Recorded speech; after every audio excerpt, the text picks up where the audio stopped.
contar con otros, porque esta es solamente de la excursión del padre Chucho, de peregrinar. Hay otros grupos y hay otros colombianos. El tema pasa por cupos. Están priorizando a los adultos mayores, están priorizando a quienes tengan comorbilidades y enfermedades. Es decir, lo que está pasando en la guerra de Oriente Medio nos está tocando directamente a los colombianos. Claro, pero Ricardo, yo creo que hay que tener confianza en la FAC. Ayer el general Mosquera nos dijo aquí en Blue Radio que la orden era hacer los viajes que fueran necesarios hasta tanto todos los colombianos que quieran regresar desde Israel estén a salvo en su casa. Luego yo creo que este primer vuelo que trae a 110 colombianos es esperanzador y es un mensaje también para quienes todavía están allá angustiados, preocupados, muertos de miedo esperando retornar. 8:17 minutos, Luis Ernesto. Ricardo, no tengo duda que los van a evacuar a todos a su debido momento, pero claramente las situaciones, digamos, de tráfico aéreo, pues están muy complejas en toda esa zona. Los debidos permisos tanto para aterrizaje como para evacuaciones, porque además Colombia es uno de muchos países que también está evacuando sus connacionales. Pero escuchando el testimonio de este joven, uno piensa nuevamente en las barbaries de la guerra, y en estos micrófonos hemos sido muy vehementes condenando la barbarie terrorista de Hamas, que inicia todo este conflicto, barbarie asesinando familias, asesinando civiles, violando cualquier tipo de principio del derecho internacional humanitario. Pero llega el momento, Ricardo, de hacer exactamente lo mismo con la respuesta del ejército israelí, con la respuesta del Estado israelí, que no representa únicamente un sector como ocurre con Hamas y la dignidad palestina, sino aquí representa a un gobierno además de unidad nacional, que está cometiendo crímenes de guerra. Hay que decirlo así de claro. Tiene sitiada a 2.300.000 personas, está haciendo bombardeos en las noches, bombardeos en las cuales muere población civil, bebés están muriendo en los bombardeos noche tras noche, pero además, para sumarle a eso, en crueldad, han decidido cerrar cualquier suministro de energía, de combustible, de alimentos. Entonces ni siquiera en los hospitales están pudiéndole prestar una ayuda humanitaria a los heridos de los bombardeos que ellos hacen en la noche. Entonces yo creo que cuando somos ágiles para condenar la barbarie de un lado, que hay que hacerlo, pues tenemos que hacer exactamente lo mismo del otro lado. Estamos absolutamente de acuerdo. No hay duda. Condena que el presidente Petro aún no ha hecho. Aquí nadie está justificando la reacción desmedida de Israel.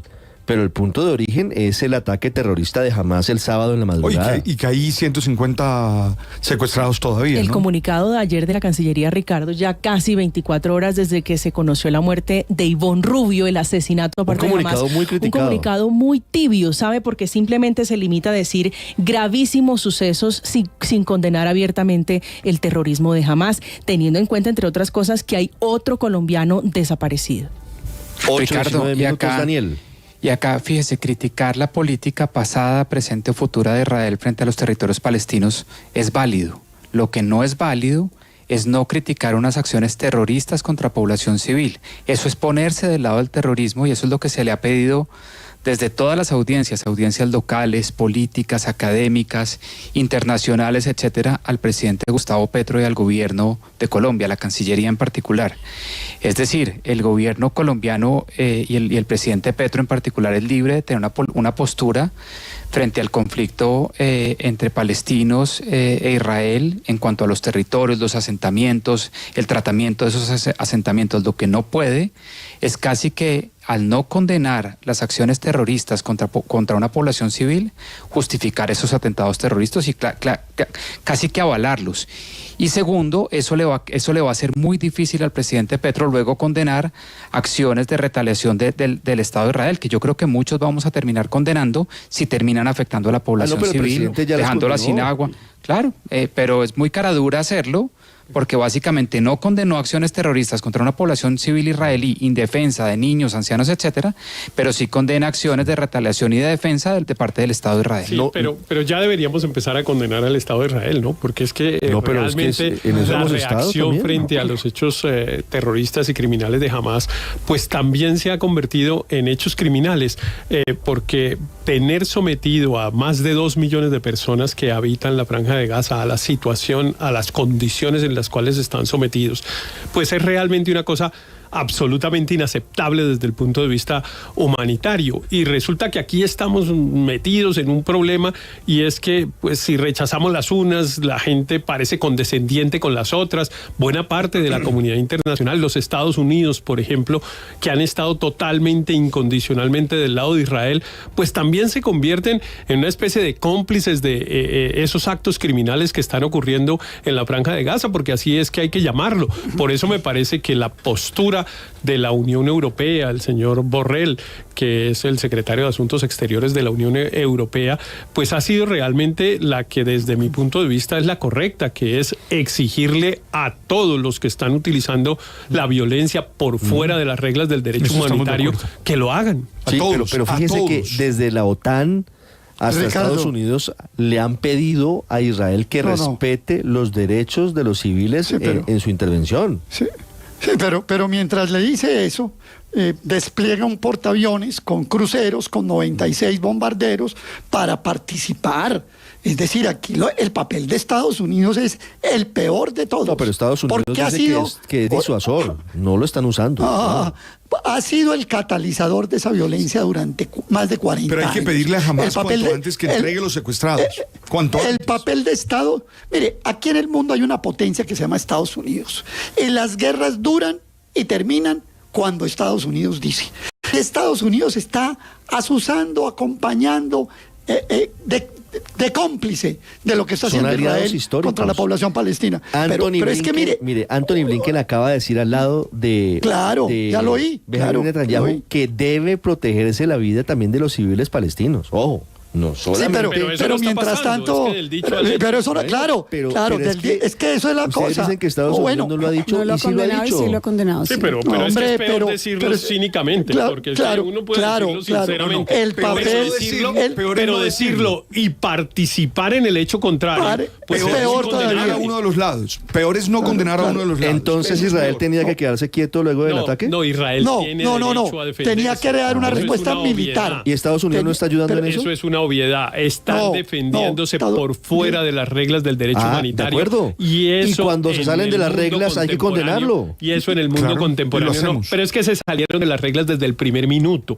La reacción nunca tuvo en cuenta los límites del uso de la fuerza de acuerdo con el derecho humanitario. Ese es un punto que es muy importante. Ahí nosotros no podemos caer en esa trampa en la que desafortunadamente en buena manera hemos caído por cuenta de la polarización colombiana, de que Petro no rechaza a los actos terroristas de Hamás, entonces terminamos del otro lado. No, nosotros no podemos terminar de ninguno de los dos lados que estén violando normas de derecho humanitario. Yo estoy de acuerdo con Héctor y creo que en esto debiéramos ser claros. Es decir, hay que condenar lo que vaya en contra de los derechos humanos. Hay que condenarlo, punto. Y todo lo que está pasando allá va en contra de los derechos humanos y del derecho internacional humanitario, todo. Y mire, reconozcamos también que por razones prácticas, digámoslo así, pues también tenemos en la información una cosa mediada por una situación, y es que no tenemos información de lo que pasa en Hamas, en Gaza. No tenemos información, porque claro que decimos que mire que lo que pasa en Israel y que cayó y que decapitaron niños y que no sé qué, y del otro lado, ¿con quién hemos podido hablar? Pues con nadie, porque no tenemos comunicación, y no lo hacemos no porque no queramos, sino porque no tenemos esa condición práctica, y tenemos entonces que reconocer también que en términos de información solo vemos por razones, insisto, prácticas, y no porque nosotros lo quisiéramos hacer así, por un lado, y nos falta la otra versión. Lo importante es que los colombianos puedan regresar a casa. Pero claro. Yo creo que ese es el tema en este momento. Ojalá yo creo que sí valdría la pena que el presidente Petro emitiera una condena en su cuenta de Twitter por el asesinato de Ivonne Rubio, de la colombiana que fue asesinada. ¿Alguien se ha preguntado si en Gaza hay algún colombiano? Israel. No, pues tiene que haber colombianos, pues por supuesto. No sé, pues colombianos hay casi siempre en todas partes. Pero digo, allá hay 2.200.000 personas. Dentro de esas habrá algún colombiano. Eso, ni siquiera eso tenemos cómo responderlo. Pero claro, entonces nos quedamos con la mitad de la información. En Israel hay 5.000 no sé cuántos que viven y están unos con el padre Chucho. Todo eso lo sabemos y los acompañamos permanentemente. Pero yo sí creo que hay otra preocupación que tenemos que mantener viva y permanente. La otra cosa, Ricardo, es la pertinencia y la eficacia del Consejo de Seguridad de Naciones Unidas. Ahí este es un órgano que se creó exclusivamente para garantizar la paz mundial. Y después de 7 días, no, es un fracaso. Uno dice, un fracaso estruendoso, ¿cuál estrepitoso. es el rol que está jugando el Consejo de Seguridad para evitar más muertes? Un tigre de papel. Vemos el número de las víctimas de lado y lado que aumentan y aumentan y aumentan de una manera exponencial, y esto es como si no le doliera al Consejo de Seguridad. O sea, se quedan en los atriles echando discursos y no hay una fuerza que vaya y cese estas hostilidades. Es que hay poder de veto de los integrantes del Consejo de Seguridad, y ahí en el Consejo de Seguridad están China y Rusia, y usualmente China y Rusia no están alineados con Europa y Estados Unidos. Históricamente, Ricardo, Naciones Unidas no ha sido capaz de manejar este tema por lo que usted dice, por el veto. Naciones Unidas creó el problema en el 48 y no ha podido resolverlo. Pero usted decía ahora que Hamás atacó primero, y es cierto. El problema de las condenas es que ¿qué se condena? Se condena a Petro por no haber condenado el ataque, pero no se está condenando a otros por no condenar los excesos de la respuesta, porque es que este es un conflicto viejo, y si uno va en esa cadena de peros, pues llega hasta la ocupación y a no permitirle a Palestina ser un Estado, y a las condiciones infrahumanas en que vive la gente en Gaza, y ese es el círculo vicioso. Por eso es tan complicado centrar todo en que un gobierno debe condenar, porque ¿qué condena? Entonces ahora también debe condenar a Israel. Si uno compara las violencias, pues la violencia terrorista es inaceptable, es terrible, es dolorosa, pero pues podría ser peor la violencia de Estado, porque el Estado sí tiene controles y sí debe responder a criterios de derecho internacional. Entonces, esa es la tragedia.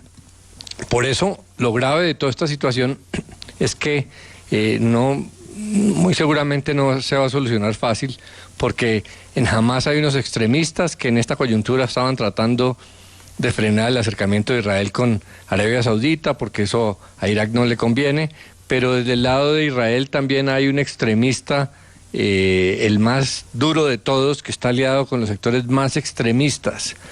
Ayer en el Washington Post, Harari, el historiador israelí, decía que lo que está pasando es el costo del populismo de Netanyahu. Sí, así es. Que le decía a los ciudadanos que no había problemas, que Israel era todopoderoso, que no tenía problemas de seguridad, y que se dedicaba a acumular poder autoritariamente en vez de solucionar los problemas. Entonces, por eso yo desde el principio decía, sí, hay que condenar a quien no condena, pero también hay que condenar a los que condenan solo un lado, y hay que mantenerse en la condena, y eso pues no lleva a ningún lado. Por eso hay que mirar, el árbol es lo que está pasando, el bosque es la problemática, y es inevitable ir a la problemática, y ahí generalmente se termina o de un lado o del otro. 8:29 minutos. Silvia, en Londres, ¿quién es gobierno en Gaza? ¿Quién maneja hoy políticamente la franja de Gaza? Jamás, o sea, no es un grupo de desquiciados del grupo terrorista de Hamás. Hamás es todo el gobierno en Gaza, un gobierno dictatorial, un gobierno que se tomó el poder porque ellos ganaron unas legislativas y después de las legislativas tumbaron a Al-Fatah y lo echaron de Gaza, pero son gobierno desde hace 16 años. Imagínese usted lo que está pasando en Gaza, es dramático. 8:30 minutos, ya regresamos, les contamos la historia de